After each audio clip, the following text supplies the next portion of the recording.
There are secrets that never die. They just change names, change faces, and learn to breathe in the dark. 8 years ago, a man lost the only woman who made him feel human. No body, no goodbye, no trace. 8 years later, she's carrying a tray of coffee in Charleston, and her 9-year-old son stands beside her, burying his eyes. This is a story of buried love, betrayal from the closest confidant, and the price of disappearance. Guys, please watch to the end, hit like, and comment the name of the city you're watching in, so I know how far this story has come. The rain hadn't stopped for 3 days. It came off the Atlantic in cold, heavy sheets that bent the palmetto trees along the Charleston waterfront and turned the cobblestone streets into dark mirrors. The city didn't mind. Charleston had seen worse, had survived worse, and it wore its whetstones the way it wore everything else, with a kind of bruised architectural pride that refused to apologize for itself. Evelyn Hart moved through the dining room of Tidewater Grill the way she always moved. Efficiently, invisibly, a ghost in a black apron. She carried 4 plates on her left arm and held a 5th in her right hand without thinking about it, her body performing the geometry of the job while her mind stayed somewhere else entirely. The restaurant was loud with Friday night money. Couples dressed in soft colors leaned across candlelit tables. A table of businessmen in the back corner laughed too loudly at something that probably wasn't funny. The bar was 3 deep, voices competing with the low jazz piping through ceiling speakers that had been installed when the place still had a different name and different owners. None of it touched her.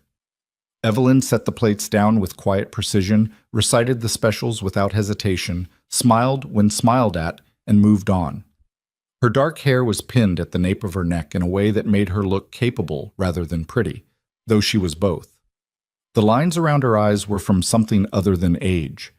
She was 31 and looked it, which in her world was a kind of accomplishment. She had built this life one careful brick at a time. The apartment 2 miles east with the deadbolt she tested twice every night. The second-hand car that ran reliably enough. The school 2 blocks from work where Rowan had 3 close friends and a teacher who called him perceptive, which Evelyn understood to mean he was too quiet for 9 years old, but smart enough to hide it. She had built all of it on a foundation of borrowed documents and a name that wasn't hers, and she had told herself repeatedly that borrowed was enough, that enough was fine, that fine was all she needed. She told herself that most nights until she believed it. Then the front door opened. She didn't see him immediately. She was at table 7, refilling water, her back to the entrance.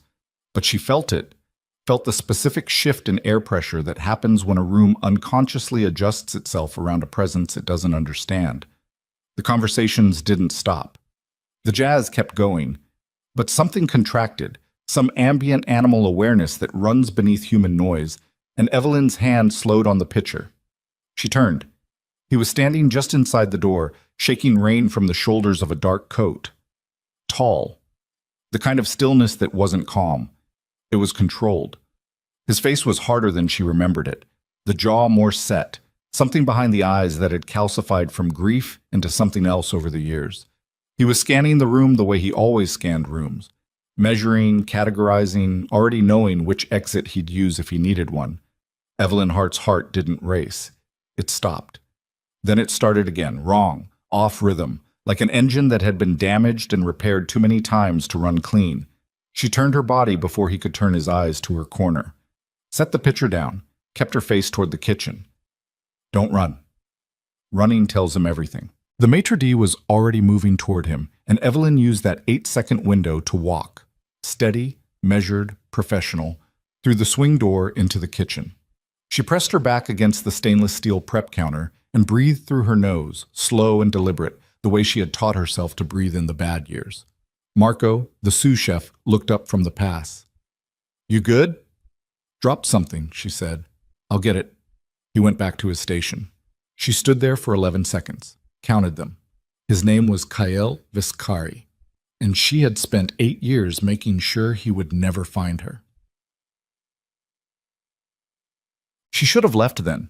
Should have pulled off her apron, walked through the back, and disappeared into the rain-soaked alley behind the restaurant the way she had disappeared from everything else. Cleanly, completely, without a word. She knew how to do it. She had done it before. But Rowan was in the back office doing homework on her laptop, waiting for her shift to end at 10, And the thought of appearing in that doorway and saying, "We have to go right now, baby. Leave the backpack." The thought of watching her son's face absorb another uprooting without explanation made something in her chest go rigid and wrong. So she stayed. Made a decision she'd always known was coming and had spent 8 years pretending wasn't. She pushed back through the kitchen door and returned to the floor. He'd been seated at a foretop near the window, alone. He hadn't touched the menu. His coat was folded over the adjacent chair, and he was looking out at the rain-streaked glass with the expression of a man who had long since stopped expecting anything to be good. Evelyn moved to her other tables. Let Sarah, the other floor server, handle table 4. Watched from the corner of her eye as Sarah took Kyl's drink order. Scotch. She'd have bet money on it, and she was right, and felt the particular degradation of hoping he would simply eat and leave. He didn't leave. He sat with his scotch and ordered nothing else, and stayed. At 9:45, the restaurant had thinned to a handful of late tables. Evelyn was running a credit card at the terminal near the bar when she heard the chair legs on hardwood behind her and understood, without turning, that the moment she had constructed an entire life to avoid had arrived. Evelyn. He wasn't loud about it. He never needed to be. She finished processing the card, took the slip, turned around. Up close, the years were visible on him in a different way than she'd initially registered. There were new scars, a thin white line along his jaw that hadn't been there before, something healed ugly on the back of his right hand. He was 40 now, maybe 41, and the authority he'd always carried had gone from inherited to earned, which made it worse somehow, more real, less possible to dismiss. "You have the wrong person," she said. "No." His voice was flat, not angry, just certain. "My name is Evelyn Hart. I've worked here for 2 years. I live on—" Stop. He said it quietly. "Please don't do that." She looked at him for a long moment. The bar noise was behind her. The piano player across the room had shifted into something slower, which felt like bad timing. She was aware of the maitre d' glancing their way, assessing, and she made her face do the thing it had learned to do. Neutral, manageable. The face of a woman who is politely ending an awkward conversation with a man she doesn't know. "I need you to leave," she said. "I know." He didn't move. "I need 5 minutes." "I'm working." "I know that too." He paused. "I've been sitting here for 2 hours trying to figure out whether what I was seeing was real." His jaw tightened. "It's real." Something passed through her. Not warmth, not grief, something older and more structural than either. The thing you feel when a wall you built with your own hands begins to crack from the inside. "Table 14 needs their check," she said to no one, and walked away from him toward the back of the restaurant. She didn't hear him follow. She didn't expect to.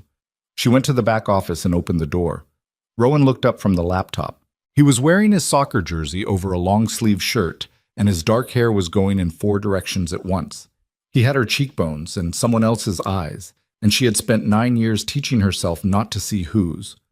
"Almost done?" he asked. "Almost." She smiled at him. The specific smile she kept reserved for him, the only one in her entire repertoire that wasn't borrowed. "Give me 20 minutes. You said 10. I know. 20 now." He sighed elaborately and went back to the screen. She closed the door behind her. Portième. At 10 past 10, when the last table had paid and the bussers were turning chairs, she found Kyl waiting by the kitchen entrance. He hadn't left. Of course he hadn't. "Kitchen's closed," she said. "I know. You need to go. After you talk to me." She looked at the swing door behind her, calculating the distance, the options. Marco was still at the back cleaning station, the dishwasher, the alley door that opened onto Rutledge Avenue. She'd walked it 600 times in 2 years. 5 minutes, she said. Kitchen. She pushed through into the fluorescent light and industrial stainless steel, and he followed her in and let the door swing closed behind them. Marco glanced up, registered a customer where customers weren't supposed to be, and Evelyn said, "It's fine, Marco. Give us a minute," in the tone that meant it wasn't a question, and Marco took his cleaning cloth and moved to the far end of the room with the practiced discretion of a man who'd worked enough late nights to know some things weren't his business. She turned to face him with a prep counter between them. "How did you find me?" she said. Not a question. She already knew there was no answer that would help her. "Accident," he said. "I was in Charleston for something else. A contact of mine suggested this place. I walked in and—" He stopped, ran a hand across the back of his neck. "You cut your hair." "Kyle." "It used to be longer." "Kyle." 8 years, Aurora. The name hit her physical. She actually flinched, a small involuntary contraction of her whole body. The name she'd buried so deep she'd almost convinced herself it had belonged to someone else. "Don't call me that," she said. "What am I supposed to call you?" "Nothing. You're not supposed to call me anything because this conversation isn't happening." His eyes were steady on her, and his jaw was working in that way she remembered from long ago, the way it worked when he was holding something large and ugly in place through discipline alone. "I spent $2.5 million looking for you," he said. 4 years of active investigation, 3 different firms." She said nothing. "They all said the same thing, that you were gone, that if you were alive you didn't want to be found." He paused. "I told myself I could live with that whatever happened, you had your reasons." "I did." "Tell me." "No." "Tell me why you—" He stopped himself. Something moved across his face. Not weakness, but the ghost of it, a thing he had built armor over and could still sometimes feel. "You were carrying my child." The fluorescent lights hummed. The dishwasher ran in the back. "I don't know what you're talking about," she said. "The boy." The air in the kitchen changed. "He's 9 years old," Kyle said. "He has—" His voice broke for the first time, just at the edge, then came back controlled. "He has my father's eyes. My father who I watched die when I was 12, who I have not seen that particular shade of gray in any other living human being." He looked at her straight. "Don't tell me I'm wrong." Evelyn's hands were flat on the prep counter. The stainless steel was cold. She focused on that. The temperature, the texture, the physical reality of the surface beneath her palms. The way she'd learned to anchor herself in the bad years when panic came looking. "His name is Rowan," she said, finally, quietly. The sound Kyle Vescari made was not loud. It was barely audible. But it was the sound of a man absorbing something that rearranges the structure of everything he thought he understood. And it was the worst thing she had heard in a very long time. "Rowan," he repeated. "Yes." "He doesn't know—" "No. You never know." He put both hands on the opposite edge of the prep counter. She watched him breathe, watched him hold himself together through something she couldn't fully measure. Whatever she had expected from this moment, and she had run it in her mind hundreds of times, 100 different versions, she had not expected this. She had expected rage, had expected the controlled, precise fury that was his register for betrayal. She had not expected to watch him look like a man who has just been told a war he thought he'd lost was actually still going on. "Why?" he said. "Just that." "Because you would have been killed." She hadn't meant to say it. The words came out before the armor could stop them. He looked up. "I found something," she said. Her voice was level but costing her. "In your compound. Documents. I wasn't supposed to see them. I was in the East Wing, and the wrong door was open, and—" She stopped. "Someone inside your organization staged evidence, made it look like you ordered Marcus's death." The name landed. She watched him absorb it. "Your brother," he said. "My brother." She looked at him directly for the first time. "I found what looked like a kill order, with your authorization codes, with your signature on the routing confirmation." She held it, held the memory, the specific sick terror of standing in that hallway with paper in her hands.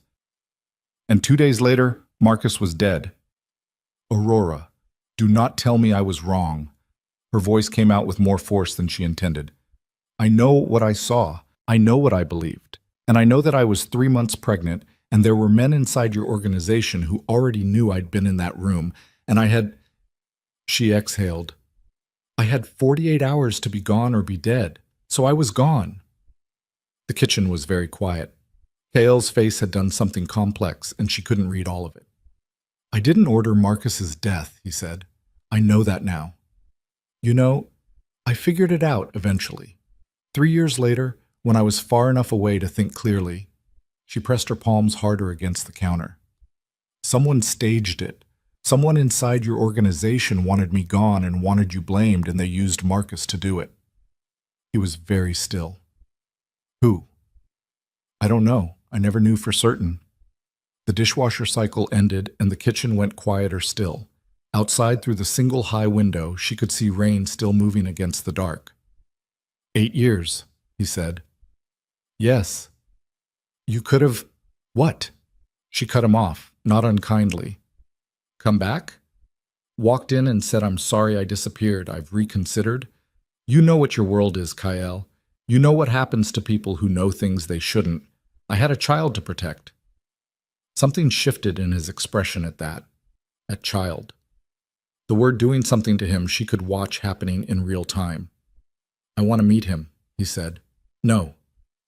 He's my son.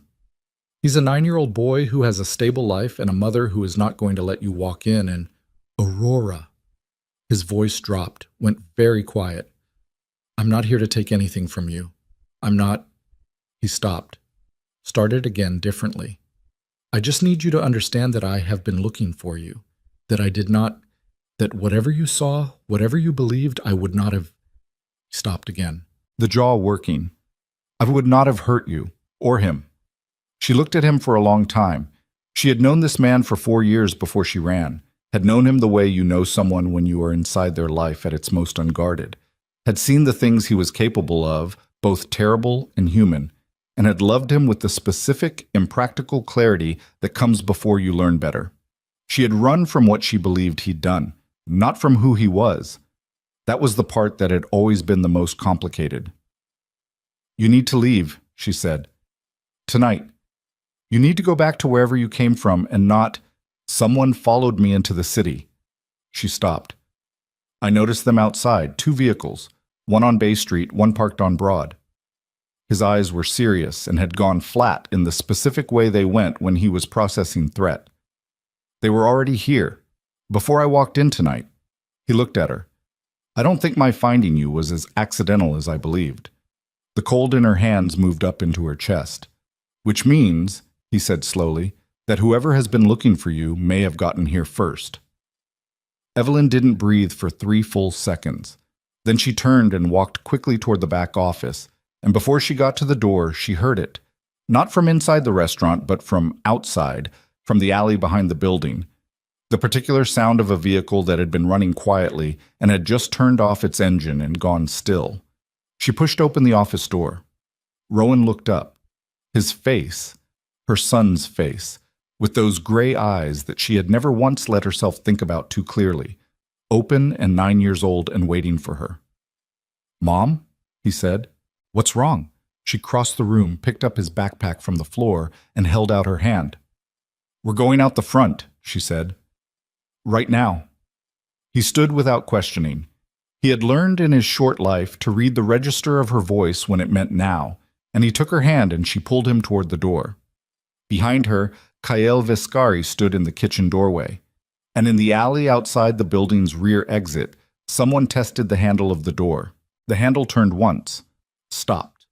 Evelyn had Rowan's wrist and was moving before the second attempt, pulling him through the office doorway and into the narrow corridor that connected the back of the restaurant to the main dining room. Kyle was already ahead of them somehow, already through the kitchen and into the corridor, and she hated that about him. Hated how fast he moved for a man his size. Hated that her body still registered his proximity the way it did, as something between warning and gravity. How many? She said under her breath. 2 outside. Maybe more I didn't see. He didn't look back at her. He was watching the front windows through the dining room glass. The street, the parked cars, the particular quality of stillness that meant something was waiting. You have a car? Yes. Where? Side lot off Rutledge. But if they have the alley, they have the lot. Probably. Rowan was very quiet between them. That was the thing about her son that had always frightened her a little. Not his fear, but the absence of it in moments when most children would be loud with it. He moved with her and kept his mouth shut, and his eyes wide open, taking in everything, and she could feel him processing in that particular way he had that was too old for his face. "Mom," he said. Quiet. "Who is he?" "Not now, baby." "Is he why we're—" "Rowan." The word came out harder than she intended, and she felt him go still beside her. "Please." Carol glanced back at the boy. Something happened in his face, a kind of collision between the situation and something private, and he looked away again quickly. Marco appeared from the kitchen doorway. "Hey, what the hell is—" "Back exit," KL said. "Don't use it tonight. Lock your staff in the walk-in for 10 minutes. "Do it now." Marco stared at him. "Now," KL said again, with the particular flatness that wasn't a request. And Marco, to his credit, looked at Evelyn once and then went back through the swing door without another word. Some instructions carry their own authority regardless of their source. They reached the front of the restaurant. The maitre d' station was empty. The last of the front staff had gone. The dining room was chairs up and dim.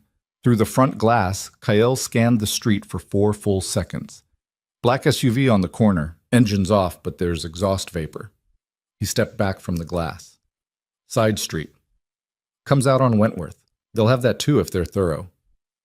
Are they thorough? She thought about it honestly. Thought about the last 8 years, the moves she'd made, the near misses she'd always told herself were coincidence. "I don't know who they are," she said, which was mostly true. Cale looked at her with an expression that said he heard the mostly. "We'll talk about that later." He pulled his phone and sent a text in 3 seconds flat and pocketed it. "I have someone 2 blocks east. He'll bring a vehicle to the alley off Church Street." He looked at the boy again, then back at her. "That's a 3-minute walk. Through open street." "Yes." She calculated. 3 minutes of exposure against waiting in a building that had men at its back door. Neither good. One slightly less bad. "Go," she said. Well, the rain had not let up. They moved through it with their heads down, Evelyn keeping Rowan's hand in hers and Kyle slightly ahead, his coat dark and heavy with water. Church Street was quiet this late, residential, the old pastel houses closed up behind their iron gates, the light from window interiors, the muted gold of people in for the evening. She watched every parked car they passed, watched the junctions, felt the specific alertness she had spent years in recovery from and years in practice of, the old survival wiring that never fully went dormant. Rowan matched her pace without complaint. His backpack bounced against his shoulders. She could hear him breathing, steady, controlled, and she had a sudden vivid memory of herself at his age, being pulled through a different kind of night by a different parent, and she shut it down hard. A black sedan pulled to the curb at the far end of the block. The driver's window came down and a man looked out. Late 40s, heavy set, a face Evelyn didn't know, but Kael clearly did, because he raised 2 fingers in the man's direction and the back door opened. "Get in," Kael said. She stopped walking. He turned back to her. "Get in your car," she said, "and go wherever you came from. Take Rowan and me out of this. Leave tonight. Don't come back." "There are people in this city right now who know you're alive," he said. The rain ran down the side of his face, and he didn't wipe it. "That did not happen by accident. Someone told them you were here, and whoever told them—" He paused. "They've been waiting for me to find you." "What does that mean?" "It means this isn't over just because I leave." His eyes were steady on her. "It was never over. You just didn't know it was still happening." She stared at him. Rowan stood between them in the rain, looking up at her with those gray eyes, waiting. She got in the car. The driver's name was Garrett. He didn't speak, and she didn't ask him to.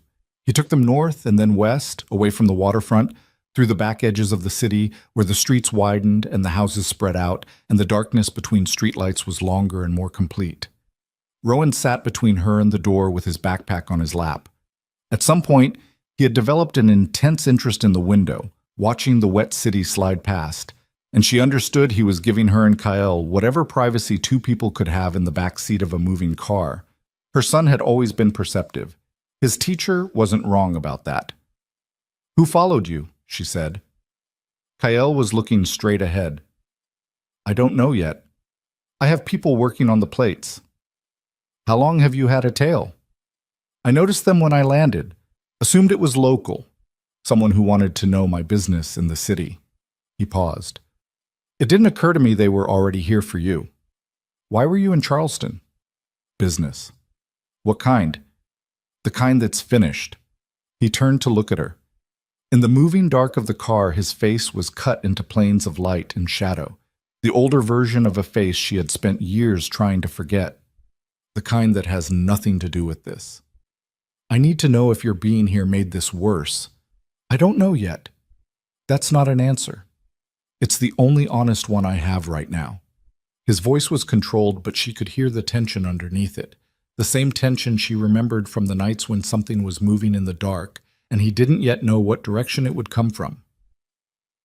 What do you know about who wanted you dead 8 years ago? I told you, someone inside your organization faked evidence. I know what you told me. I'm asking what you know, not what you believed when you ran, what you know now. She looked at her son's profile against the window. 9 years old, the back of his neck, the way his hair curled just slightly at the collar. I have a name, she said, quietly. I developed it over years. I can't prove anything. Tell me. Not with Rowan in the car. A long pause. Then Cale said, Garrett. Yeah. There's a motel on Dorchester Road. Take the back entrance. Garrett nodded once. She felt Rowan shift beside her, felt his shoulder press against hers with a small, deliberate weight, and she pressed back. The motel room was clean enough. 2 beds, a wall unit pushing out dry, warm air, a bathroom with a light that buzzed. Garrett stayed with the car.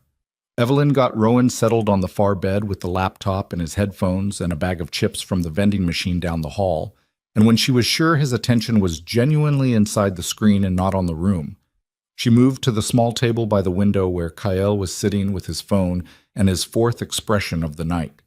The focused one, the tactical one, the face he wore when he was running options. She sat across from him. Lucien Dre, she said. He went very still. You know the name, she said. He was my advisor. His voice came out measured in the way that meant he was measuring it. He has been with my organization for 18 years. He helped me build it from... He stopped. Why? Because he's the one who had access to your authorization codes.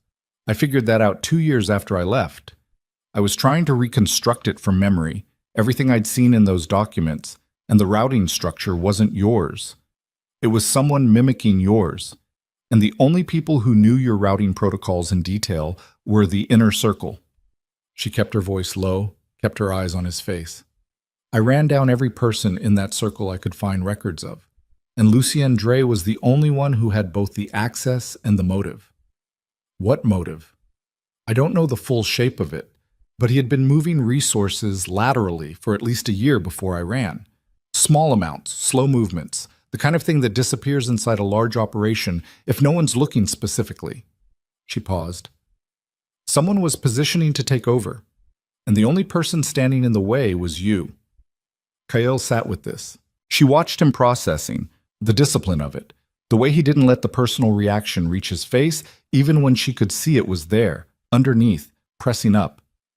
If Lucien is the one who sent people here tonight, he started. Then he's known I was alive and waited, she said.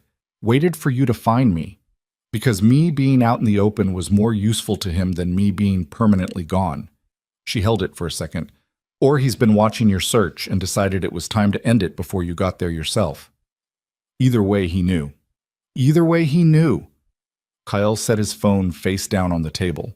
A gesture she recognized. It meant he was making himself set something aside temporarily because the thing in front of him required full attention. You should have come to me, he said. She looked at him. 8 years ago.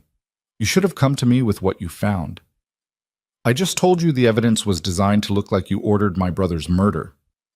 And you believed it. I was 23 years old, and I was 3 months pregnant, and my brother was dead, and I had 48 hours before whoever staged it came back to clean up the witness. Her voice stayed level. It cost something. What exactly should I have done differently? Trusted me. I did trust you. That's why it worked. She looked at him straight. Whoever did this knew that the one thing that could make me run without asking questions was a threat that came with your name on it. They knew exactly how much faith I had in you, and they used it as a weapon. She paused. That's not a failure of mine. That's a failure of your house. The silence that followed was not comfortable.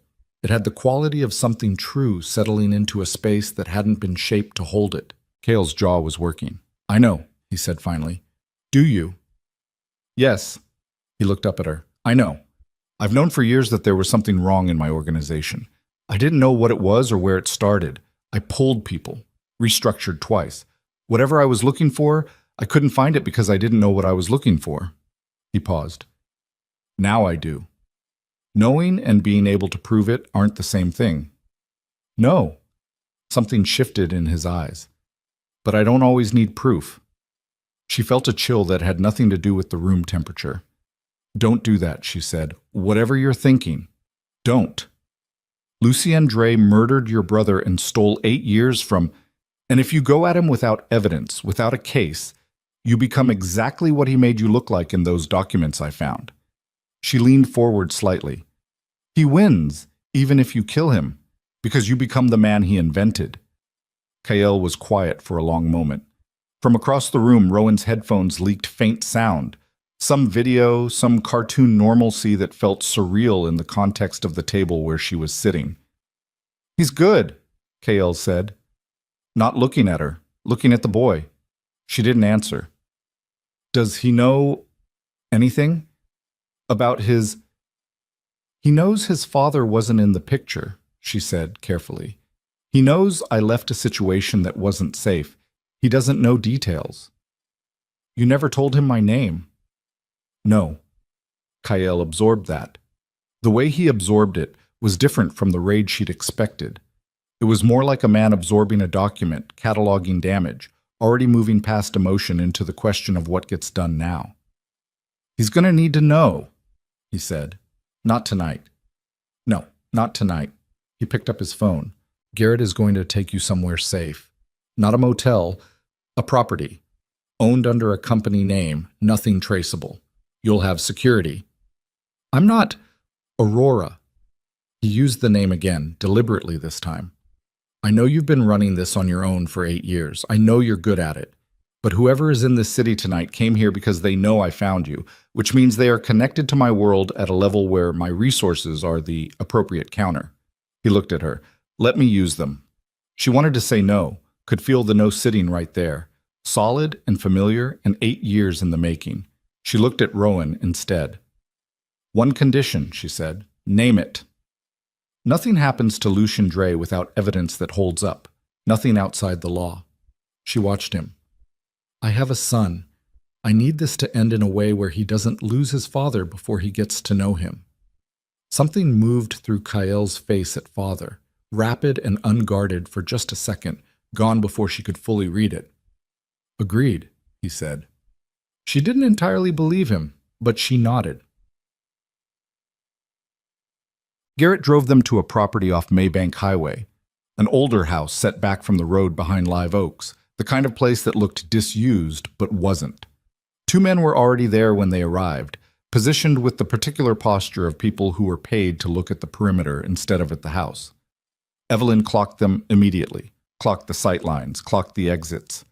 Old habit. Never fully dormant. She got Rowan into a room with a real bed and sat with him while he came down from the adrenaline he'd been running on without showing anyone. Mom, he said once the lights were out and she was sitting on the edge of the mattress. Yeah. That man. A pause. He looked at me like he was counting something. She didn't answer right away. Listened to the rain on the roof, so still going, relentless, the way Carolina storms went sometimes, deciding to stay. Go to sleep, she said. Is he bad? She thought about that with more honesty than she could give him. Thought about what Kael Vescari was, not what he'd been made into by circumstances or enemies or the specific cruelties of the world he'd built and been built by, but what he actually was, at the level she'd known him before everything fractured. No, she said. He's not bad, but something's wrong. Something was wrong a long time ago, she said. We're trying to fix it. Rowan was quiet for a moment. Then, is it going to be okay? She put her hand on his shoulder through the blanket. Yes, she said, certain the way she said things when she needed them to be true. Go to sleep. She waited until his breathing slowed. Then she went to find Kyle. He was in the kitchen, standing at the window with the lights off, just the glow of his phone screen and the ambient gray of the rainy night outside. He had his jacket off, and she could see the shoulder holster he'd been wearing underneath it, the weight of what he carried. He didn't hear her come in, or pretended not to. Your people find anything on the plates? She asked. Yes. He set the phone on the counter and turned. His face was different in the dark, less constructed, more tired. The vehicles were registered to a shell company out of Delaware. 3 layers removed, but my guy traced it back to a logistics firm in New York. He paused. The firm has 3 corporate addresses. One of them is a building in Midtown that I own. She felt the specific cold of that settle into the room.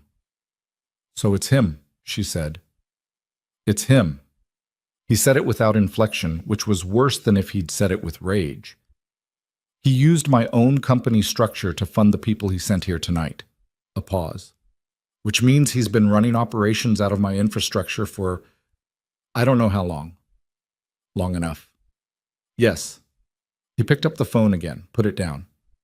I have a meeting with him tomorrow morning, standing appointment every other Thursday. It was scheduled before I came to Charleston. He looked at her. He doesn't know I know. Don't cancel it, she said immediately. I wasn't going to. Good. You need that meeting. You need him thinking everything is normal while I build the case. He nodded once. I know how to do this. Do you? She looked at him with the directness she'd had to grow over 8 years, the thing that replaced the trust she used to carry more easily. Because you were doing this 8 years ago and you didn't see him. The words landed and she let them stand, didn't soften them. Cale's jaw tightened. No, he said. I didn't see him. So what's different now? Now I know what I'm looking for. He held her gaze. And now I have something worth protecting. She didn't look away and he didn't either, and the kitchen was very quiet except for the rain. Then her phone buzzed. She looked at it. Unknown number. She almost didn't answer, had lived by the discipline of not answering unknown numbers. But something in the timing made her stomach drop, and she picked up. Silence on the line for 2 seconds. Then a voice she recognized from 8 years ago, a voice she had last heard in a hallway in a different life, smooth and measured in the way of men who had practiced sounding reasonable for so long they'd forgotten how to sound anything else. Hello, Aurora, said Lucian Dre. I think it's time we had a conversation. She went completely still. I know where you are, he continued. I know who you're with, and I know about the boy. A pause. Deliberately timed, she understood, designed to let the weight of the boy settle fully. Tell Kyle I said hello, and tell him that if he makes the mistake of treating this as a war, the first casualty will not be someone he can affect. Evelyn could hear Lucian Dre breathing on the other end. Slow, patient, the breathing of a man who had decided a long time ago that he was the smartest person in any room he entered and had never been sufficiently contradicted. The kitchen was dark around her, the rain on the roof.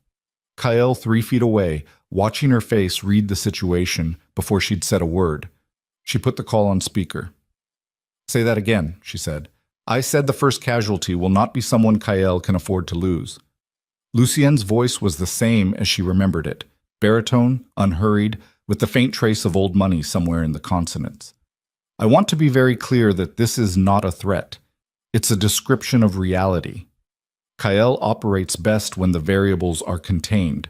Right now, the variables are not contained. Kyle's hand came out and she gave him the phone.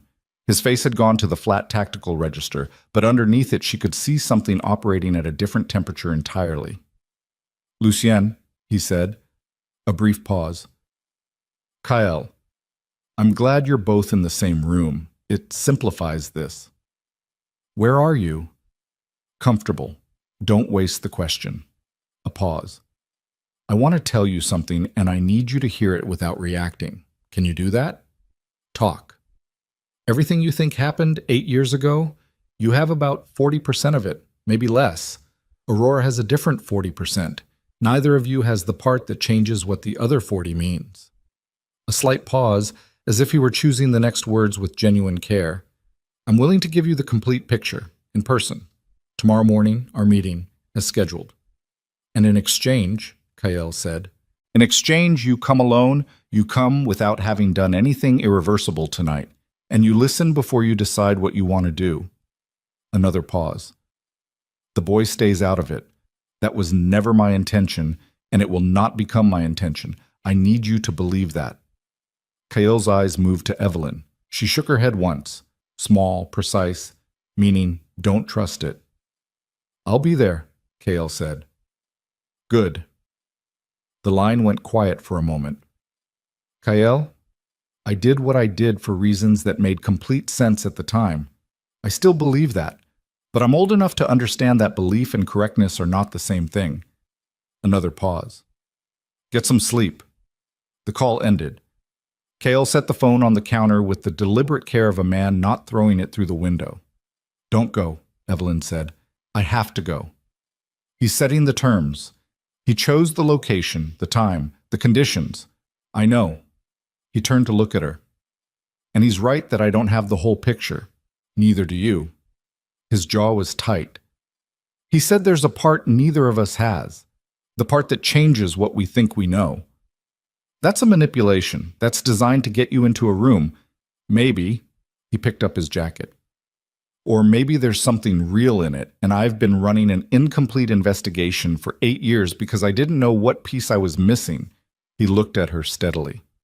I'm going. I need you to stay here with Rowan and not move until I contact you. She wanted to argue. Could feel the architecture of the argument in her chest, fully formed, but she looked at his face, the set of it, the particular version of determined that meant a decision had calcified past the point of conversation, and she let it go. If you're not back by noon, she said, I'm taking Rowan and I'm gone. Fair. I mean it. I know you mean it. He held her gaze for a moment. Get some sleep. She listened to him cross the front room and speak briefly with one of the men outside, and then the sound of Garrett's car starting and pulling away down the gravel drive, and then the rain, and then nothing. She stood in the dark kitchen for a long time. Well, she didn't sleep. She lay on the couch with her shoes on and her mind running the same calculations it had been running for 8 years, just with new variables inserted. Lucienne Dre, the voice she remembered from a handful of meetings inside Kael's compound, advisory sessions she'd occasionally been present for in the periphery, the trusted elder statesman of the operation, silver-haired and considered, the man Kael consulted when decisions needed the weight of long experience behind them. She had never liked him, had never been able to articulate why specifically, had told herself it was the generic wariness she carried toward everyone in that world, which was different from the targeted wariness you develop toward specific threats.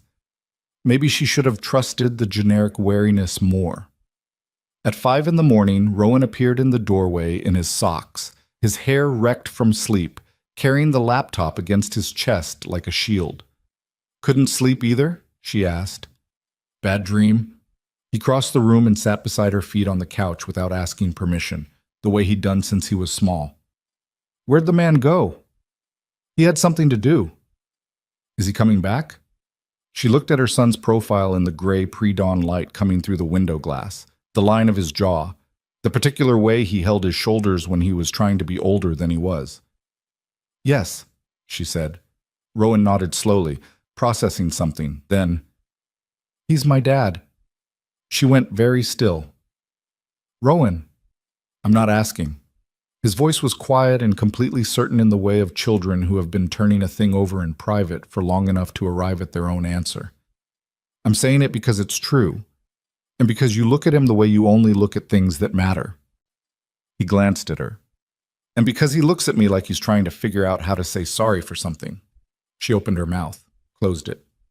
It's okay, he said. I'm not mad. Baby, I'm not. He meant it, which was somehow worse than anger would have been. I just wanted you to know that I know. He opened the laptop.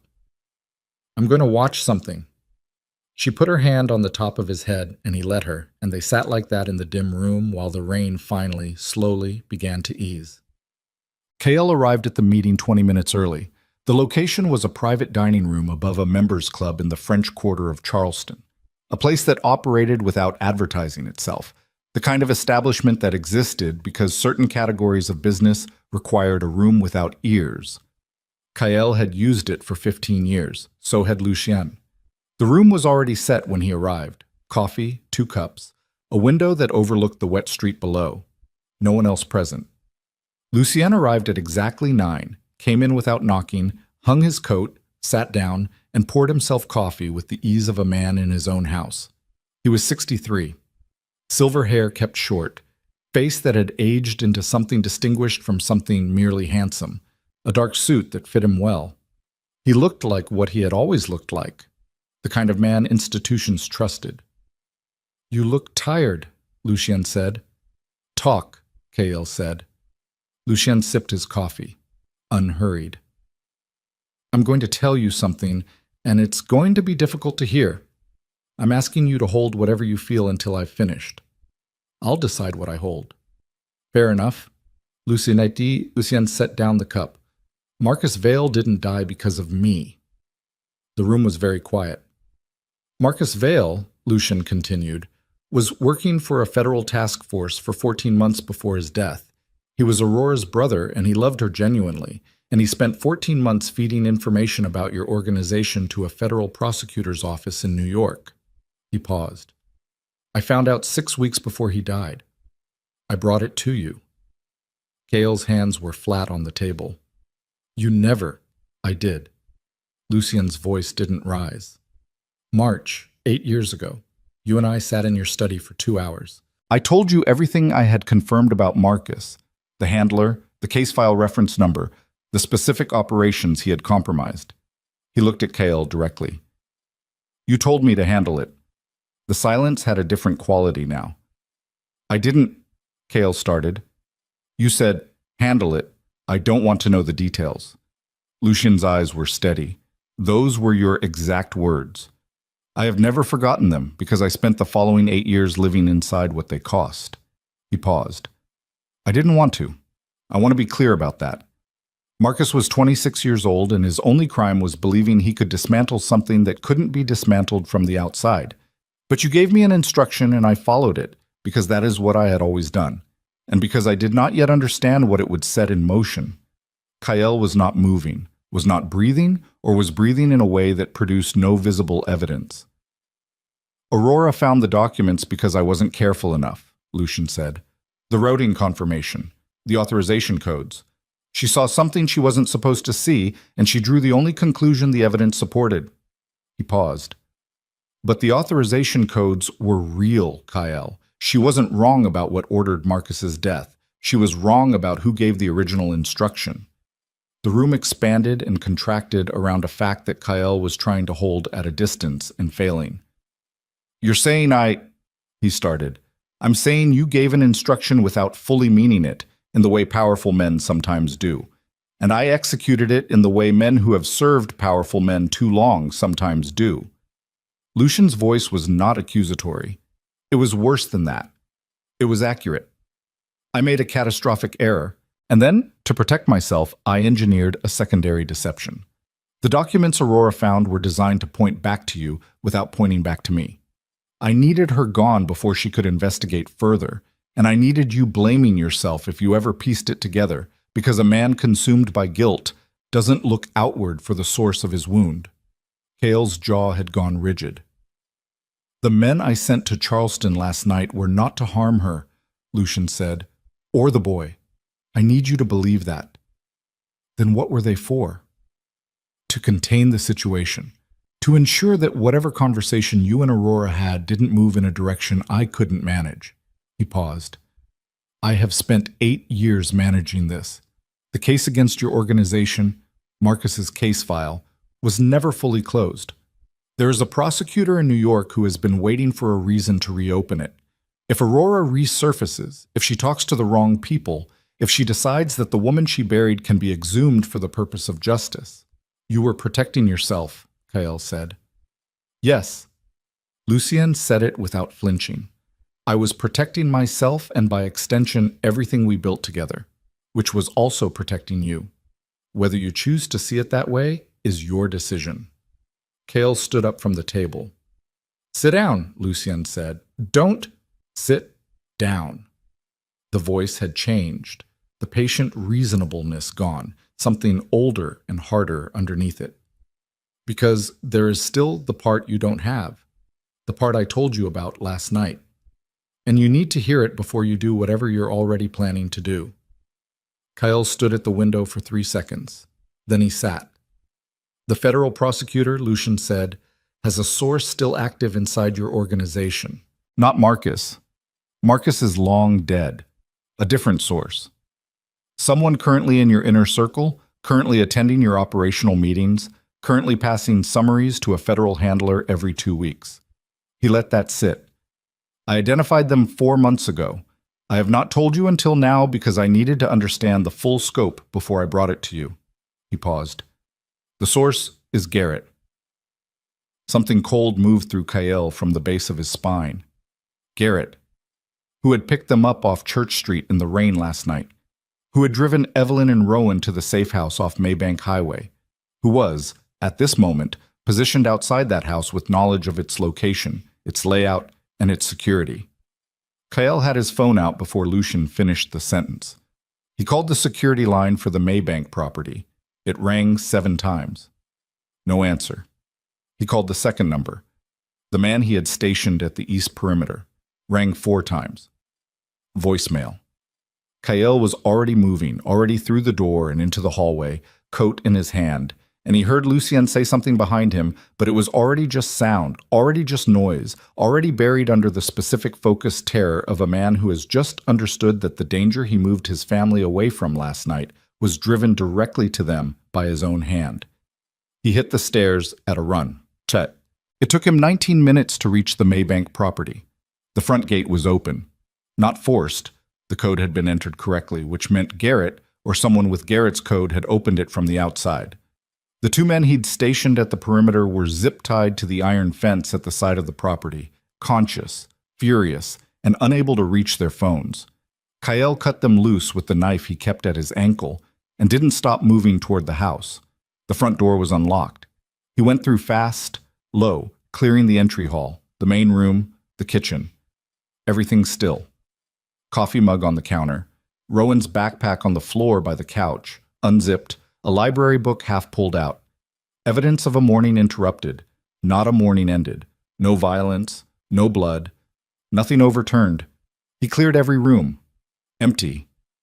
He stood in the center of the main room and breathed through his nose and ran it.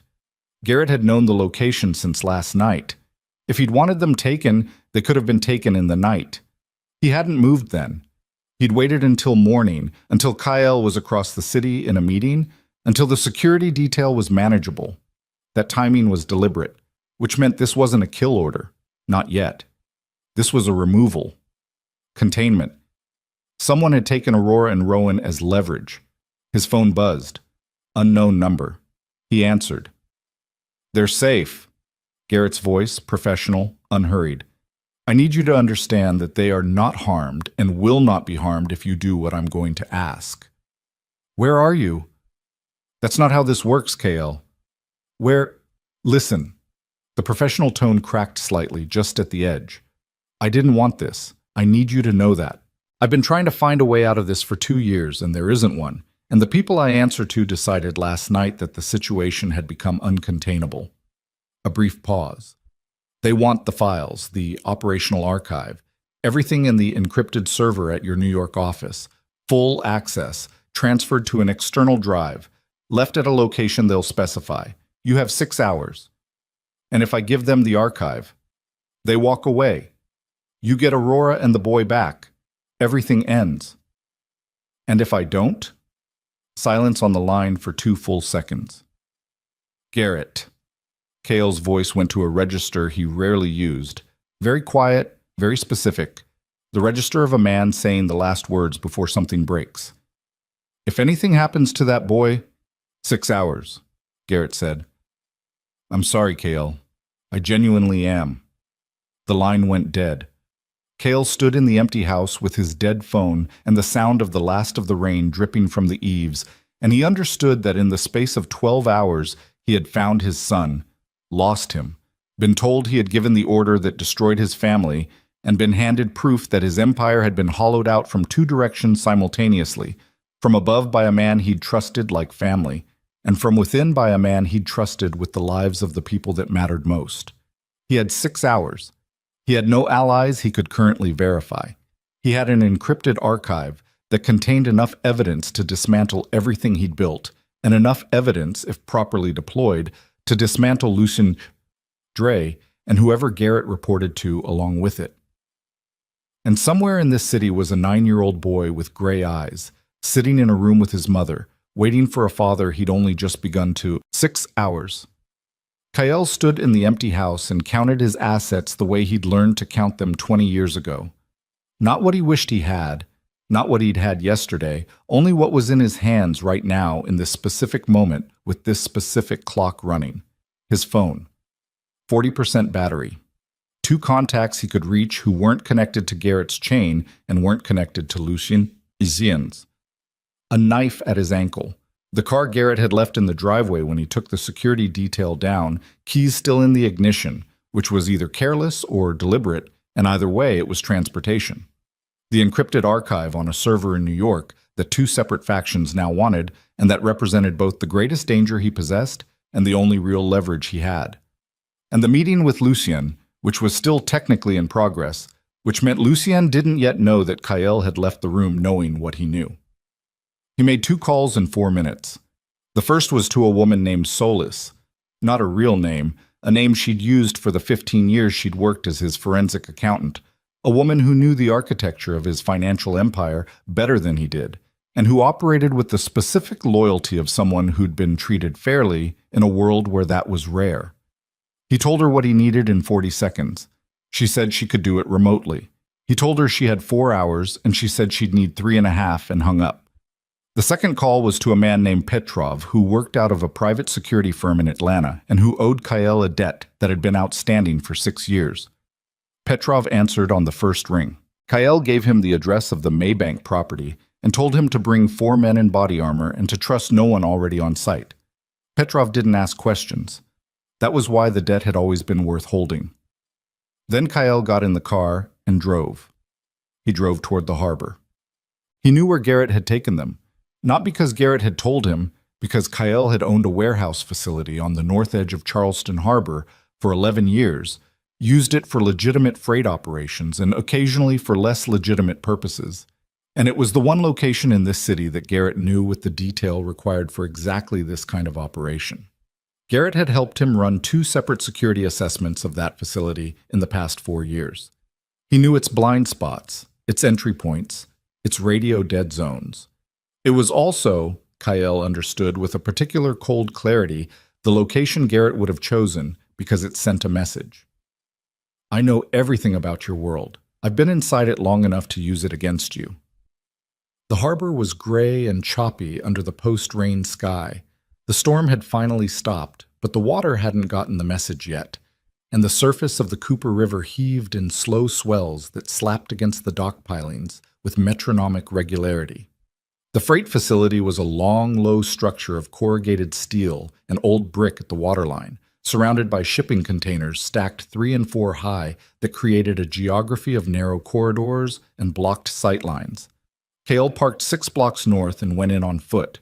He moved along the container corridors with his back to the steel, checking junctions before crossing them, keeping the knife in his right hand and the phone dark in his pocket. The facility had 3 entry points on the landward side and 2 dock gates. Garrett would cover the main entries, would expect Kyle to be 6 hours away making decisions about the archive, not here inside 90 minutes. That expectation was the only advantage Kyle had, and he needed to spend it correctly. He found the first man at the east dock gate, one of Garrett's, someone he didn't recognize, posted at the corner of a container stack with his attention pointed outward toward the water. Kyle came up behind him in a corridor of shadow, and the man was unconscious and down before he'd processed that something was wrong. Kyle moved the body behind a container, took the earpiece and the radio, and listened. Two voices, Garrett and someone else. Short transmissions, operational, the cadence of professionals managing a contained situation. One reference to the woman, still, quiet, cooperative. One reference to the kid, same, alive, both of them. Something in his chest that had been locked at maximum tension for 90 minutes dropped approximately 1 degree. He moved deeper into the facility. The interior of the main warehouse was split into a working floor and a raised office structure along the back wall. A glass-fronted mezzanine that overlooked the entire space, accessible by a steel staircase on the south end. Kyle had sat in that office 100 times, had looked down at the floor below from those windows. He knew exactly what the sightlines from up there covered, and more importantly, what they didn't.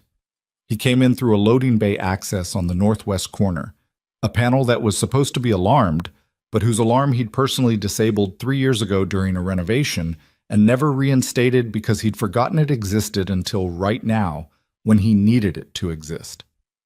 He came through into the working floor and stopped. Evelyn and Rowan were seated in the center of the space on 2 chairs that had been positioned facing the south wall, their backs to the door he'd entered. Evelyn's hands were zip-tied to the chair arms. Rowan's were in his lap, untied, and the sight of that, his son sitting in a chair in a warehouse with his hands free because someone had made the calculation that a 9-year-old didn't need restraining, produced a specific cold fury that Kyle had to physically hold down through his jaw and his shoulders and the deliberate pattern of his breathing.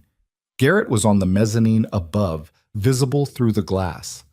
One other man on the floor, posted near the south wall, facing the main entrance, which was why he hadn't seen the northwest access. Evelyn turned her head slightly, some peripheral awareness shifting, and he moved 2 feet to the left into the shadow of a pallet stack, and she didn't find him. But the slight movement of her head had made Rowan turn, following his mother's attention instinctively. And the boy's eyes moved through the dim space and found Kyle in the shadow and stopped there. 9 years old, smart enough to hide it. Rowan turned his head back to the front without any change of expression. Kyle held up 2 fingers, pointed up, pointed at the floor man, held up 1 finger. Rowan didn't respond visibly, but his right hand, resting in his lap, extended 2 fingers and then 1, confirming what his father had said. Something happened in Kyle's chest that he didn't have time for and filed away for later. He circled south through the pallet stacks, keeping low, working the shadows, watching the floor man's back and measuring the distance and the angles. The floor man was professional. His posture was correct, his attention consistent. He wasn't on his phone, wasn't distracted. That meant this required pace rather than patience.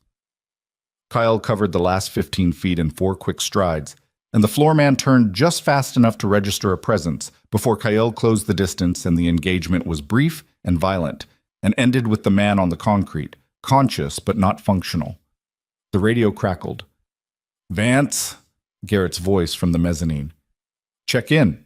Kyle picked up the radio. "Clear," he said, low, adjusting his register toward the cadence he'd heard from Vance on the earpiece. A pause. "You sound like shit." "Moving some freight. Loud." Another pause, longer, the kind that meant someone was deciding whether what they'd heard was right. "KL." Garrett's voice shifted. Just his name. Flat. Kale dropped the radio and moved to the staircase. He hit the first landing, and Garrett was already at the top. Had come out of the mezzanine office, and was at the head of the stairs, and they met on the narrow steel landing 12 feet up with the warehouse floor below them and the gray window light coming through the mezzanine glass behind him. Garrett was holding a weapon. Kyle was holding the knife. They stood like that for 3 seconds. Garrett was mid-40s, ex-military, the kind of physical conditioning that came from discipline rather than vanity.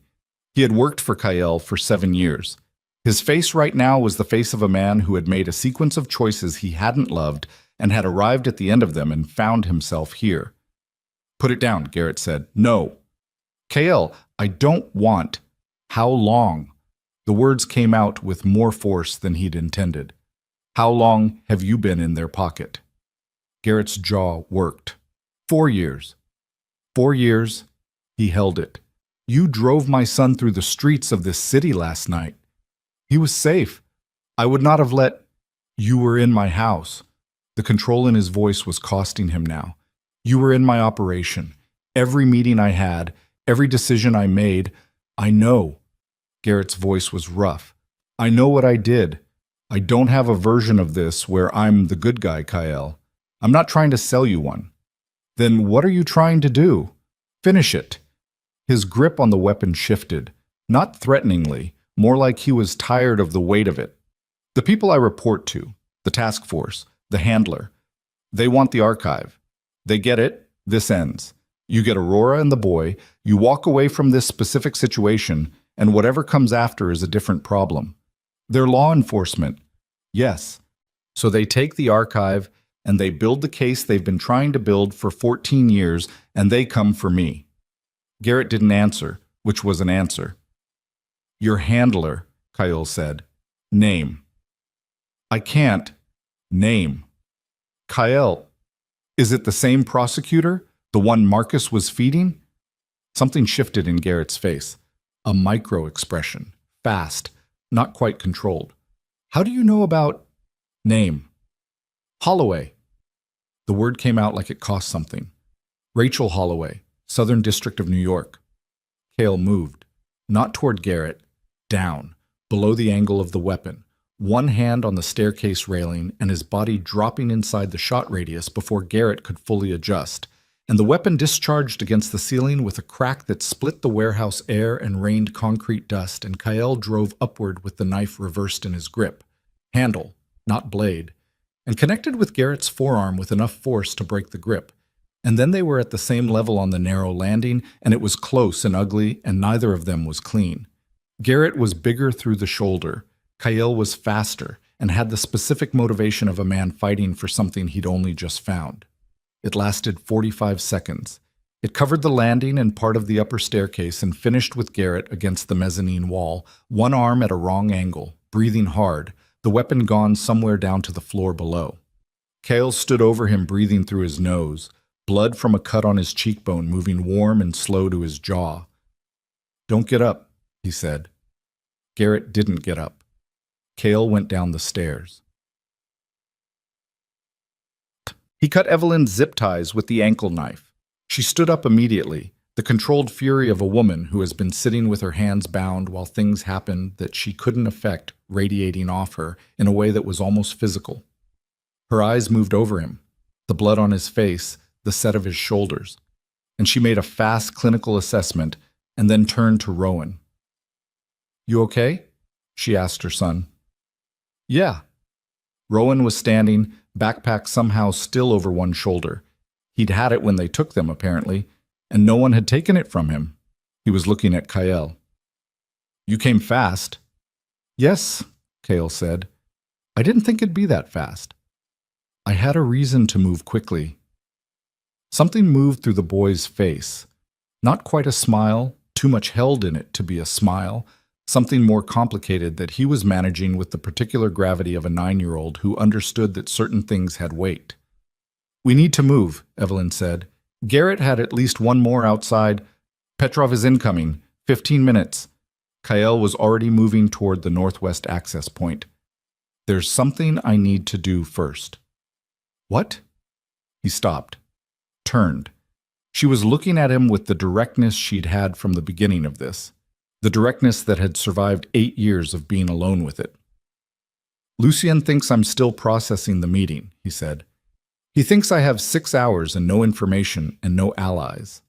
He paused. Solis has been building something for the last 2 hours. A package. Every piece of traceable evidence of what Lucien has been moving through my organization for the past decade. Payments, routing, shell companies, the works. He looked at her. If I can put that package in Rachel Holloway's hands before she knows Garrett's operation has collapsed, she has 2 options. Take the archive and come for me with a case that I can challenge, or take the Lucien Dre evidence and build a case that is airtight and ends the actual threat. He paused. I need you to make that call. To Holloway. Evelyn stared at him. Why me?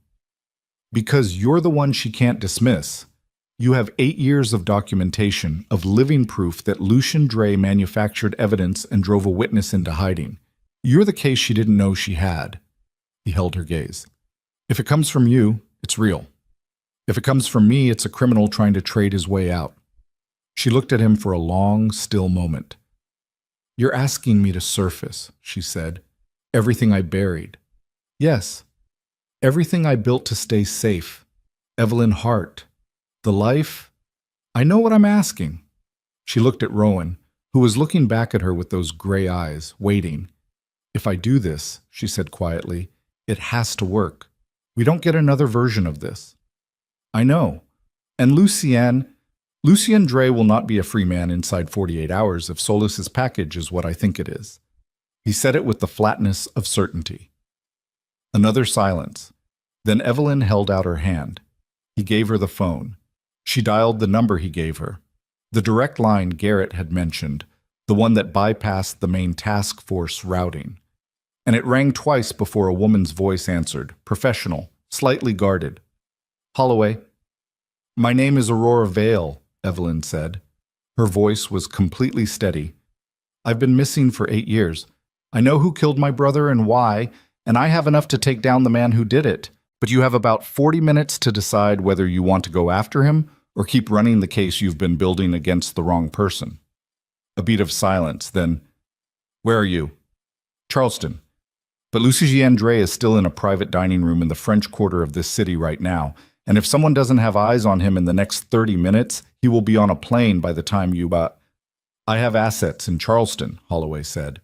Her voice had shifted, sharper, leaning in.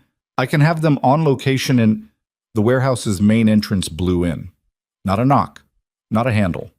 The doors came off their tracks with the percussion of something mechanical applied at force, and in the sudden gap of gray daylight and cold harbor air, 4 men came through in tactical formation with weapons raised in the particular economy of movement that came from recent military service. But they weren't Lucien's men.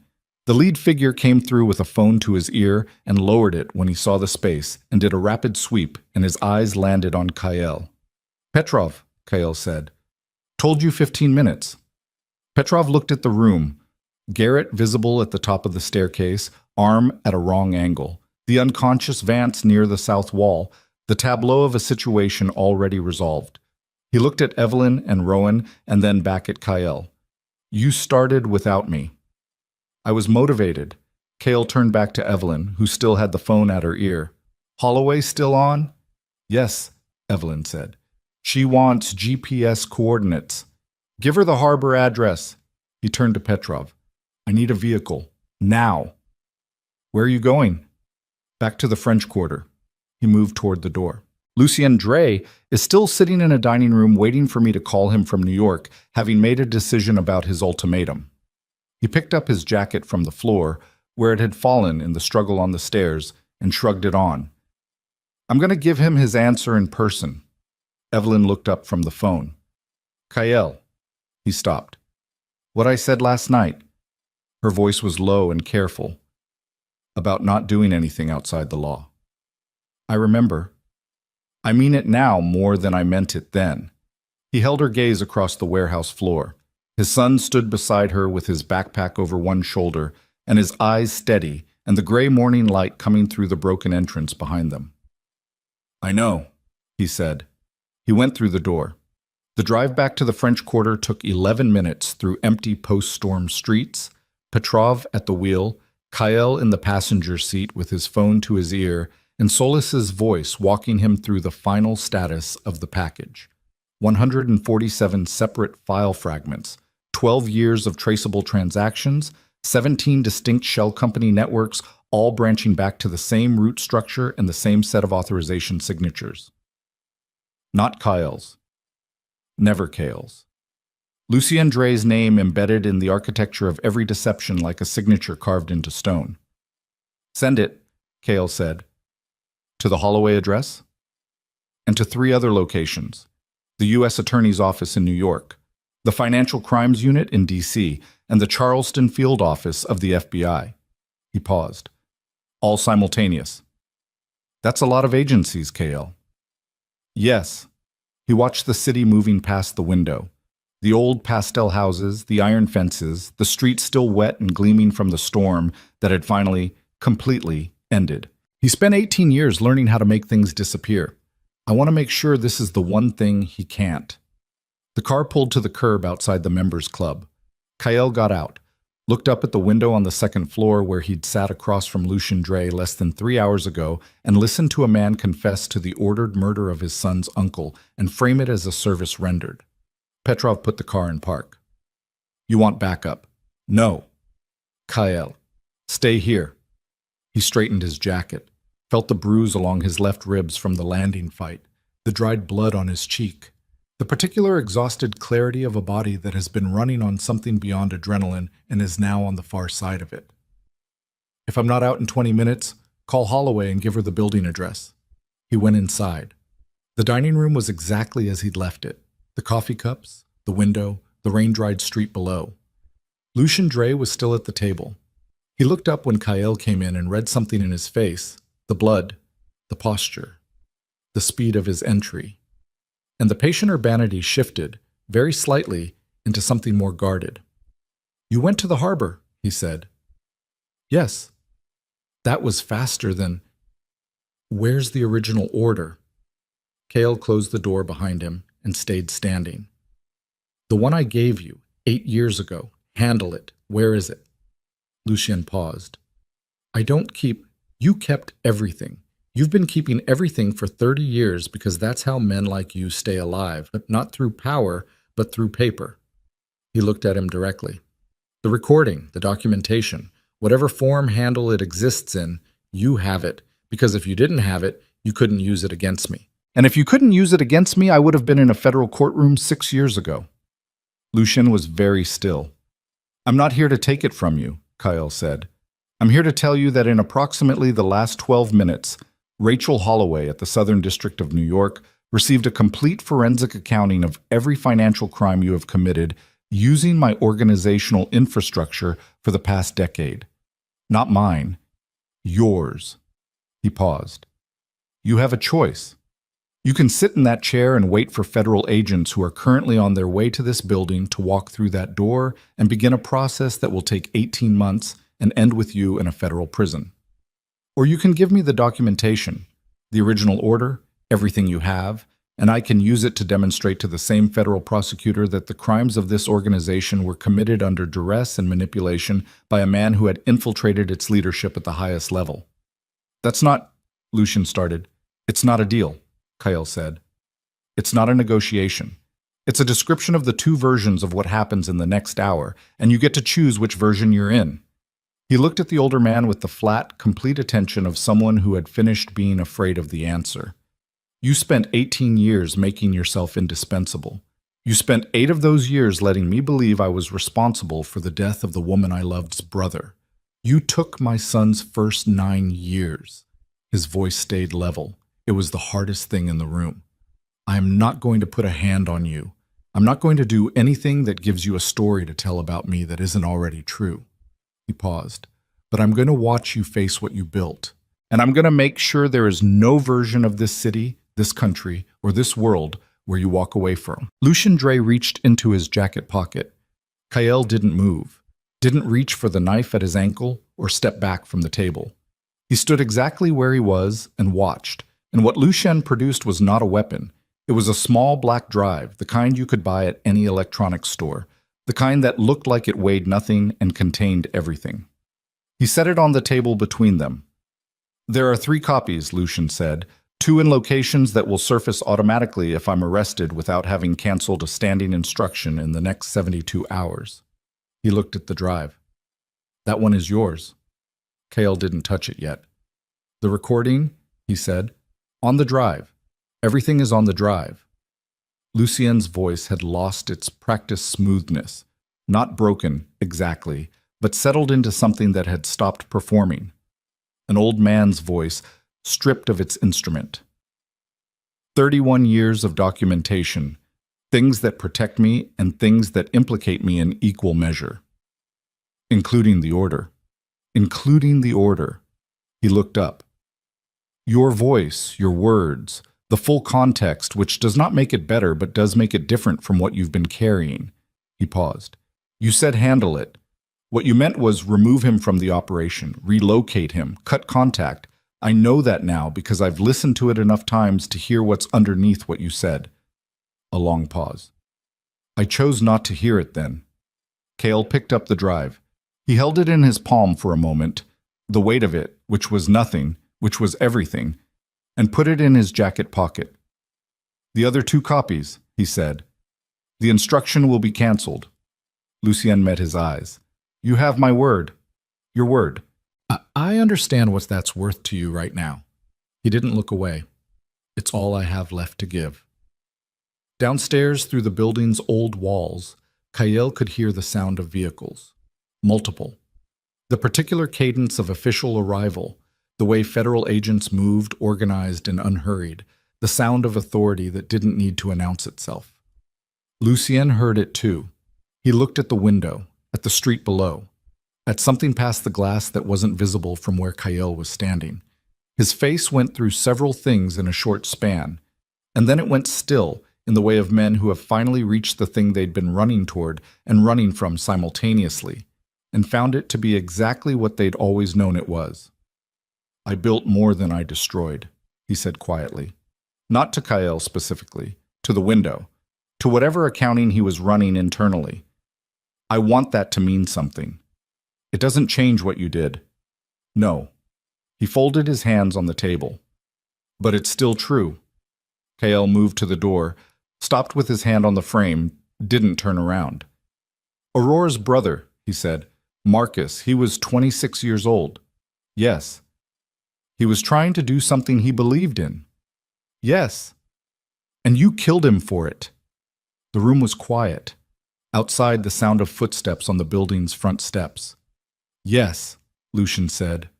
The word was barely audible, just a breath with a consonant in it. Just an old man at a table with his hands folded and his life arriving at its last accounting. Cale went through the door without looking back. He passed 2 federal agents on the stairs, coming up. They looked at him, at the blood on his cheek, the general evidence of a difficult morning, and he held up both hands in a neutral gesture and said, "Second floor, dining room, he's waiting." And they moved past him with the focused professionalism of people with a job to do, and he continued down and out the front door and into the cold Charleston morning. Petrov's car was at the curb. Cale got in and said nothing for a long moment, just sat in the passenger seat and felt the particular exhaustion of a body that had been running on something unsustainable and had just been told it could stop. "Harbor?" Petrov asked. "Harbor," he said. What? Evelyn was sitting on a crate outside the warehouse entrance when they pulled up, her face turned toward the water. Rowan was beside her eating something from a vending machine wrapper. Petrov's men had apparently made a supply run. And when the car stopped, he looked up and watched Cale get out with the specific alertness he used when he was deciding whether a situation was still dangerous. Cale walked to them and stopped. Evelyn looked at his face. Read it. The blood, the set of his shoulders, the particular quality of stillness that meant something had concluded rather than paused. She didn't ask the question. She already had the answer. "Holloway's agents picked him up?" she said. "Should be in custody by now." He looked at Rowan. "You eat?" "Chips," Rowan said, "and a granola bar. It was bad. I'll get you real food." "Okay." Rowan looked at him with the careful directness he'd been using since the warehouse. The look of someone who had decided to take a thing seriously. "Are we done running?" The question, from a 9-year-old, with all the weight that 9 years of moving and not asking too many questions and reading his mother's voice when it meant now, the weight of all of it compressed into 4 words, delivered without drama, just a boy wanting to know whether the thing that had shaped his entire life was finally, actually, finished. Cale crouched down to his level. It put his face at a cut on his cheekbone that he'd forgotten was there until the shift in position reminded him, and he ignored it. "Yes," he said. "We're done running." Rowan nodded once, processing it. Then he held out the second half of the granola bar. "You want some? It's pretty bad, but you look like you need it." Cale took it. "Thank you." Rowan went back to watching the harbor water. Cale stood up and found Evelyn looking at him with something that wasn't quite the directness she'd been carrying for the last 18 hours. Something different underneath it. Something that was trying to decide whether it was allowed to surface. Solis's package, she said. Sent. 4 separate agencies. He watched the water. Holloway doesn't have a choice now. The Lucy Yen Dre case is bigger than anything she was building against me, and she knows it, and the 3 other agencies receiving simultaneous documentation means she can't suppress it without a level of institutional conspiracy that doesn't survive contact with reality. He paused. She'll take the deal. What deal? My full cooperation with the Dre prosecution. Complete financial disclosure and restructuring under federal oversight. He paused. In exchange for consideration on the charges against the organization. Consideration, she said. Not a question. Not quite. It won't be clean, he said. It won't be quick. There will be a process, and it will be difficult, and I will probably spend a significant portion of the next 2 years in depositions and proceedings. He looked at her. But at the end of it, it's finished. Legitimately, completely. He paused. The empire Lucian used against you, against all of us, won't exist in the same form. I've known for years it needed to end. I just didn't have a reason that was bigger than my resistance to ending it. Evelyn was quiet for a moment. The harbor moved behind her. A pelican crossed the gray sky with the indifferent grace of birds who don't track human catastrophe. You have one now, she said. Yes. She looked at Rowan, still sitting on his crate with his feet dangling, watching the water with the self-contained calm that she had never entirely understood and had always loved most fiercely about him. He's going to have questions, she said. Real ones, not the 9-year-old versions. I know. About Marcus, about what happened, about what you are and what you've done. She looked back at Kyle. I'm not going to lie to him about any of it. Whatever we build from here, it doesn't get built on edited history. I wouldn't want it to be. He held her gaze. I spent 18 years building something on the wrong foundation. I know what that costs. She absorbed this. The wind off the water moved through her dark hair, and she didn't fix it. Somewhere inside the warehouse, Petrov was organizing the cleanup with the quiet efficiency of a man who'd been doing this kind of work long enough to treat it like maintenance. Garrett, she said. He cooperated, called Holloway himself from the landing before Petrov's people got there. Gave her everything. The handler contacts, the case file references, 14 months of communication logs. He paused. He made his choices and he'll face what comes from them. But he didn't compound it. Is that enough for you? He thought about that honestly. About 7 years of a man sitting across from him at operational tables, attending his meetings, driving his car, and feeding it all to a federal prosecutor 2 states north. About the specific violation of that, the texture of it, the way it would have to be integrated into the reconstruction of what was real. No, he said, but it's what there is. Rachel Holloway called at 2 in the afternoon. Evelyn took the call alone, standing at the far end of the dock, with the harbor at her back and the voice of the Southern District of New York in her ear. A woman's voice, precise and controlled, carrying the weight of a career built on cases that didn't stay clean. We have Dre in custody, Holloway said. His attorney is already making noise, but the documentation your associate sent it's significant. It's going to take time to process fully, but my preliminary read is that this is comprehensive. It is, Evelyn said. I want to ask you something directly. A pause. The original investigation, the case Marcus Vail was building before his death. Part of that case was built on information he provided about Kyle Vescari's operations, specific, documented criminal activity. Another pause. That doesn't disappear because Lucian Dre turns out to be a larger target. I know. What Vescari is proposing, full cooperation, financial disclosure, restructuring, that process will require honesty about what the organization has done. Not just Dre's portion, all of it. Her voice was measured, careful. Is he prepared for that? Evelyn looked out at the water, at the way the afternoon light was finally breaking through the cloud cover in long, angled rays that turned the harbor surface from gray to something almost silver.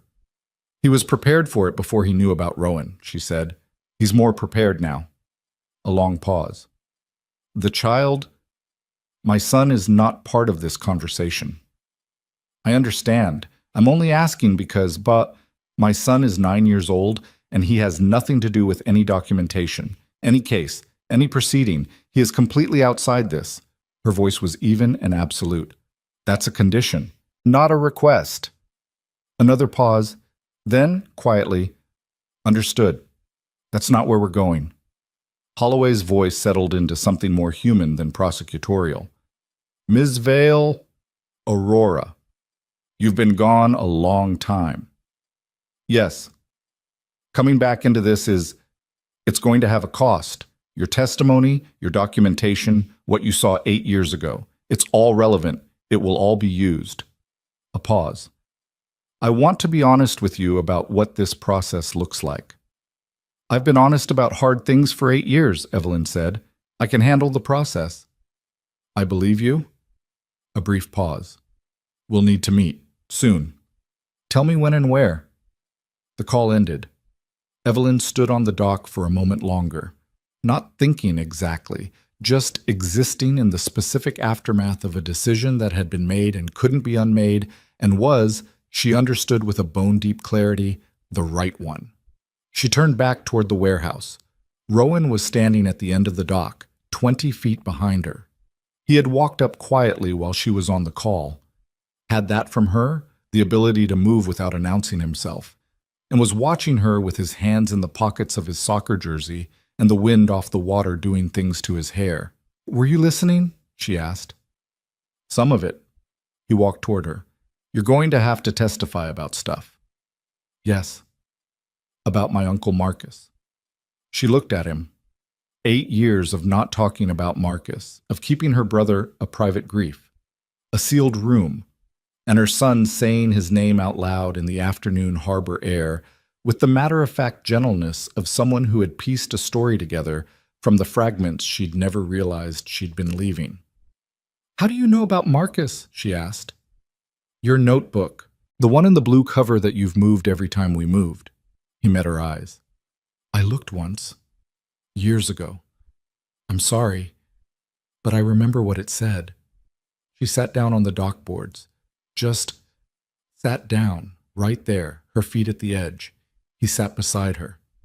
He was trying to do something good, she said. He was trying to dismantle something that hurt people. He went about it in a way that got him killed. She looked at the water.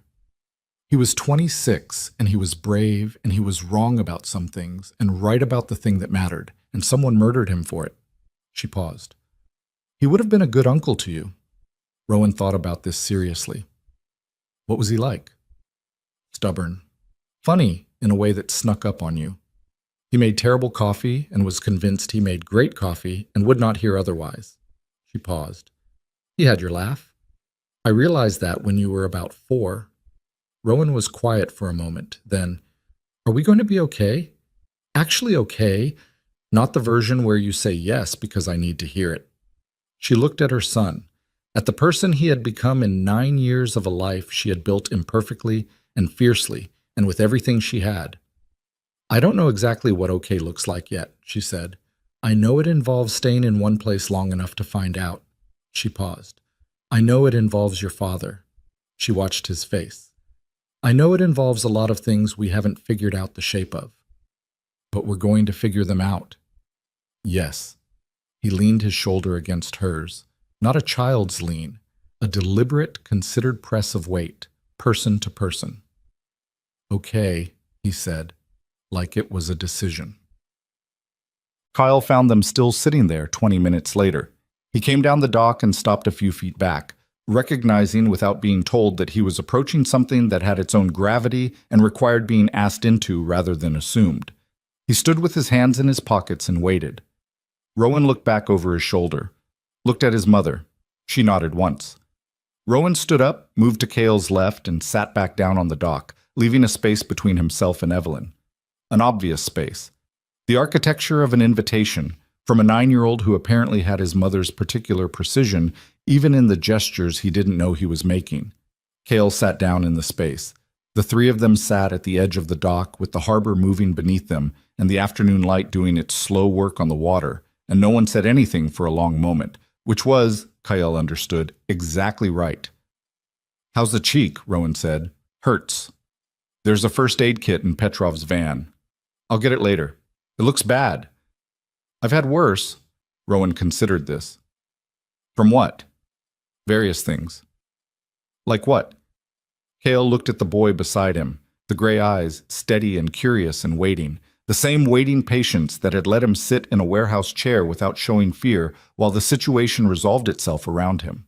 The same waiting patience that was, Kyle understood, a quality he himself had once had before the years of the Empire had replaced it with control. "I'll tell you," he said. "Not today, but I'll tell you." Rowan absorbed this with a nod that meant he understood it for what it was, a real promise, not a deflection. They sat. After a while, Rowan said, "I'm hungry. Real food." "There's a place 2 streets from here," Kyle said. "Gumbo. Best in the city. You've eaten here before?" "A few times." "Before you knew we were here?" A pause. "Yes." Rowan thought about the strangeness of that, his father eating gumbo 2 streets from their life without knowing it, and apparently decided it was too much to untangle right now and filed it for later, which was, Kyle thought, probably the wisest response available. They stood up, the 3 of them. The dock beneath them, the harbor behind, the city ahead. Evelyn caught Kyle's eyes for a moment across Rowan's head. Not warmth yet. Warmth was a thing that would come back slowly, if it came back, rebuilt from different materials than what they'd had before. What she gave him was something more fundamental, an acknowledgement. A woman who had survived 8 years of a life she hadn't chosen, looking at the man she had run from and seeing clearly, without sentimentality or illusion, what he actually was.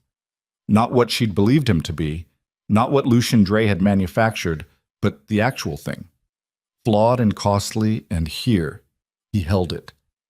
Then they walked off the dock together toward the city.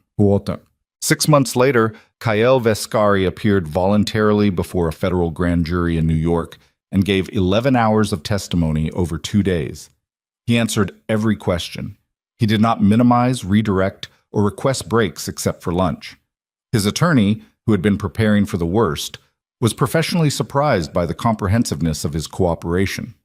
The Lucien Dre prosecution moved quickly by federal standards. The documentation Solis had assembled was, as Holloway had said, significant. Dre was indicted on 31 counts covering organized crime conspiracy, financial fraud, obstruction of justice, and a charge relating to the death of Marcus Vail that took another 4 months to construct but held when it was finally built. He did not take a plea. He went to trial 18 months after his arrest, and the jury deliberated for 2 days, and the verdict was what the evidence had always been pointing toward. Garrett cooperated fully and received a reduced sentence and served it, and was eventually released and moved somewhere quiet and was not heard from again in any context that touched any of these lives. The Vescari organization was restructured over the course of a 1.5 years under federal oversight. Assets liquidated, legitimate enterprises retained and reorganized under a compliance structure that was watched closely for 3 years before the oversight was relaxed. It was not a clean process. There were smaller prosecutions attached to it, men who had done things under the organization's umbrella who faced their own accountings. Kyle did not attempt to protect them from this. He had promised honesty about all of it, and he delivered honesty about all of it, and the cost of that was real, and he paid it. Aurora Vale resurfaced legally 8 months after Charleston. The documentation process was bureaucratically complicated and emotionally stark in ways she hadn't fully anticipated. Sitting across tables from federal officials and reconstructing the story of a life she'd erased, piece by piece, the architecture of Evelyn Hart dismantled as carefully and completely as it had been built. She kept the apartment on the east side of Charleston. She kept the car. She kept the job at Tidewater Grill until she didn't need to anymore. And she left on good terms, and Marco the sous chef shook her hand and called her by both her names and didn't ask any questions. Rowan knew everything by the time he was 10, not all at once.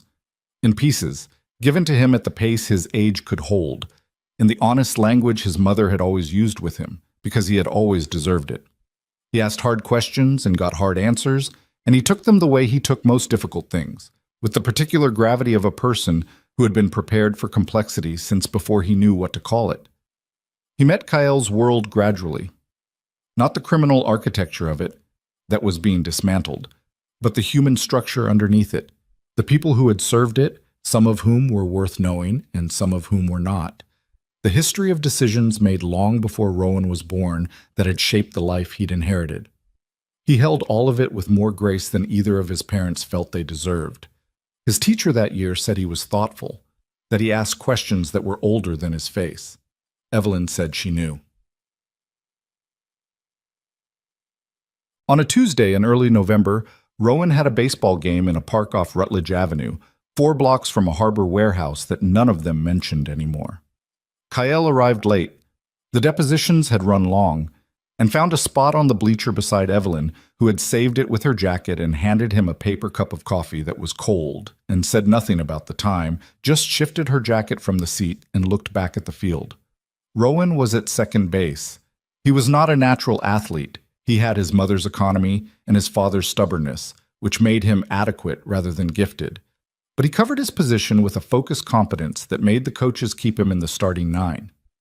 He had, over the last several months, developed opinions about baseball that he expressed at length and without solicitation, which Kyle found unexpectedly enjoyable. A hit went to right field.